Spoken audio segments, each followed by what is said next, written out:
ಬಾಗಲಕೋಟೆಯಲ್ಲಿ ಬಣಚಿಗ ಸಮಾಜದ ಮಹಿಳಾ ಘಟಕ ಹಾಗೂ ಯುವ ಘಟಕದ ವತಿಯಿಂದ ಸಾಮೂಹಿಕ ಲಿಂಗದೀಕ್ಷೆ ಕಾರ್ಯಕ್ರಮವನ್ನು ಆಯೋಜನೆ ಮಾಡಲಾಗಿತ್ತು.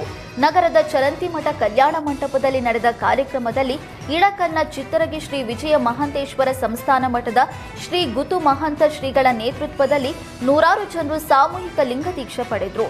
ಇನ್ನು ಕಾರ್ಯಕ್ರಮದಲ್ಲಿ ಬಣಚಿಗ ಸಮಾಜದ ಪ್ರಮುಖರು ಸೇರಿದಂತೆ ಹಲವರು ಉಪಸ್ಥಿತರಿದ್ದರು.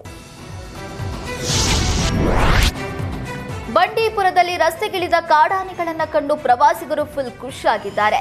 ಕೆಲವು ದಿನಗಳಿಂದ ಕಣ್ಮರೆಯಾಗಿದ್ದ ಕಾಡಾನೆ ಮತ್ತೆ ಪ್ರತ್ಯಕ್ಷವಾಗಿದ್ದು ತರಕಾರಿ ಆಸೆಗೆ ರಸ್ತೆಗಿಳಿದಿದೆ. ತರಕಾರಿ ವಾಹನಗಳನ್ನು ಅಡ್ಡಗಟ್ಟುತ್ತಿರುವ ಕಾಡಾನೆಗಳು ತರಕಾರಿ ಮೂಟೆಗಳನ್ನು ಕೆಳಗೆ ಉರುಳಿಸಿವೆ. ಆದರೆ ವಾಹನ ಸವಾರರಿಗೆ ಯಾವುದೇ ತೊಂದರೆ ಕೊಟ್ಟಿಲ್ಲ. ಆದರೆ ಪದೇ ಪದೇ ಕಾಡಾನೆಗಳು ರಸ್ತೆಗೆ ಬರ್ತಾ ಇರೋದ್ರಿಂದ ವಾಹನ ಸವಾರರು ರಾತ್ರಿ ವೇಳೆ ಸಂಚಾರ ಮಾಡಬಾರದು ಅನ್ನುವಂತಹ ಡಿಸಿಎಫ್ ಪ್ರಭಾಕರನ್ ಎಚ್ಚರಿಕೆ ನೀಡಿದ್ದಾರೆ.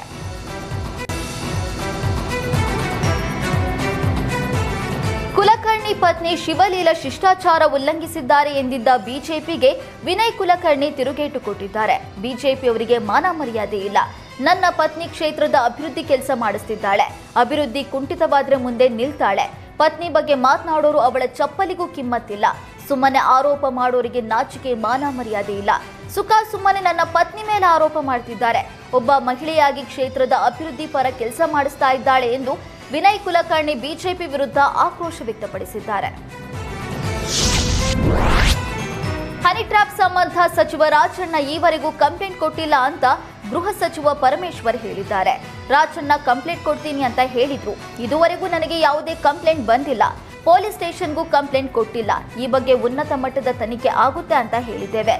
ಅದರ ಬಗ್ಗೆ ಸಿಎಂ ಜೊತೆ ಕೂಡ ಚರ್ಚೆ ಮಾಡ್ತೇವೆ ಅಂತ ಹೇಳಿದ್ರು. ರಾಜ್ಯದಲ್ಲಿ ಹನಿ ಟ್ರ್ಯಾಪ್ ವಿಚಾರ ಸಖತ್ ಸದ್ದು ಮಾಡ್ತಾ ಇದೆ. ಹನಿ ಟ್ರ್ಯಾಪ್ ವಿಚಾರ ಪ್ರಸ್ತಾಪಿಸಿದ ಮಾಗಡಿ ಮಾಜಿ ಶಾಸಕ ಎ ಮಂಜು ಪರೋಕ್ಷವಾಗಿ ಡಿಕೆಶಿಗೆ ಟಾಂಗ್ ಕೊಟ್ಟಿದ್ದಾರೆ. 224ರಲ್ಲಿ 222 ಶಾಸಕರಿಗೆ ಹನಿ ಟ್ರ್ಯಾಪ್ ಮಾಡಲಾಗಿದೆ. ಕುಣಿಗಲ್ ಶಾಸಕ ಡಾಕ್ಟರ್ ರಂಗನಾಥ್, ಮಾಗಡಿ ಶಾಸಕ ಡಾಕ್ಟರ್ ಬಾಲಕೃಷ್ಣ ಬಿಟ್ಟು ಎಲ್ಲರೂ ಹನಿ ಟ್ರ್ಯಾಪ್ನಲ್ಲಿ ಇದ್ದಾರೆ. ಡಿಕೆ ಸುರೇಶ್ ಸೋಲಿಸಿದವರಿಗೆ ಚಿತ್ ಮಾಡ್ತೀನಿ ಅಂತ ಡಿಕೆಶಿ ಹೇಳಿದ್ರು. ಶಾಸಕ ಯೋಗೇಶ್ವರನ್ನ ಚಿತ್ ಮಾಡಿದ್ದಾರೆ. ಮುನಿರತ್ವ ಚಿತ್ ಮಾಡಿದ್ದಾರೆ. ಎಲ್ಲಾ ಪಾರ್ಟಿಯವರು ಹನಿ ಟ್ರ್ಯಾಪ್ನಲ್ಲಿ ಇದ್ದಾರೆ.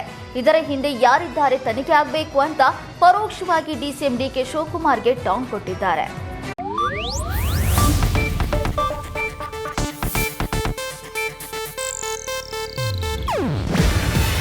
ಇದು ಏಷ್ಯಾನೆಟ್ ನ್ಯೂಸ್ ನೆಟ್ವರ್ಕ್ ಪ್ರಸ್ತುತಿ. ನೀವು ನೋಡ್ತಿದ್ದೀರಾ ಏಷ್ಯಾನೆಟ್ ಸುವರ್ಣ ನ್ಯೂಸ್.